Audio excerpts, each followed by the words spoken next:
I got this news story from Svi. She is.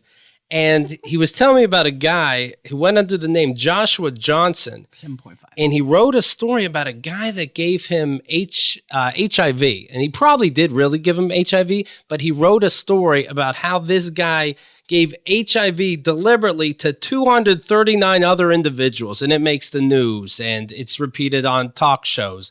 The guy being blamed is a black gentleman, so Steve Harvey is jumping on it. Somebody named Michael Baisden. I guess he's somebody, and he was talking about it, and it went, no pun, viral. And you're not allowed to do that, by the way. Pun. Apparently, journalists and bloggers, they have no problem, repeating the story, but there's something called the Health Insurance Portability and Accountability Act, and you can't tell the public something you know about somebody having HIV or a disease like that. Oh, is that true? But you can. Yeah. But it's not just saying, hey, that guy is HIV positive. Right. It's that guy went out and infected other people. Right, but that's newsworthy. But it's newsworthy, sure. I would argue that under newsworthy, and that would go aside. But how many times do you have to say allegedly when you just saw the killer in video? Do you see what I'm saying? It's not like a court case and he was found guilty. Oh, this hasn't actually. It's just a blogger saying it, and he made a website that looked like an NBC news source. But has this guy who wrote the story been sued? We'll see what happens now. Yeah, he's definitely in trouble for it. Well, absolutely. Here's the thing. The 239 people, how did anyone track that? Did the original guy say, oh, I infected you and 239 more people? Well, it would be 240 then. I'm not sure what you mean. Do you know that he didn't infect anybody?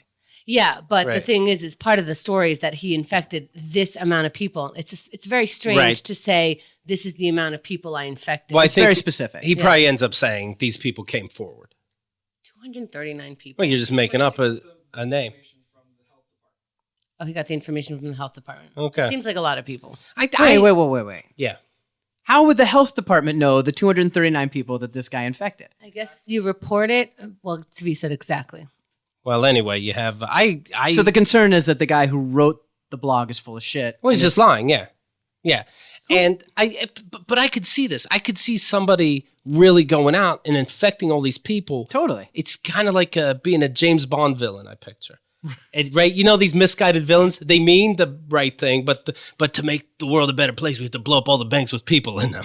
And you're like, oh, you're so misguided. But it does make sense, right? So like he would go, the only way to find a cure for HIV is to infect everybody. Then they have to find a cure. Right, Mr. Bond? Yeah. Surely of all people, you want a cure, Mr. Bond. I thought you were talking like, I'm going to just have sex with all these promiscuous people and weed out the promiscuous portion of the population by giving them AIDS. This is the part of the Bond movie where I'm like, whoa, this is long. I didn't catch that. KeithAndTheGirl.com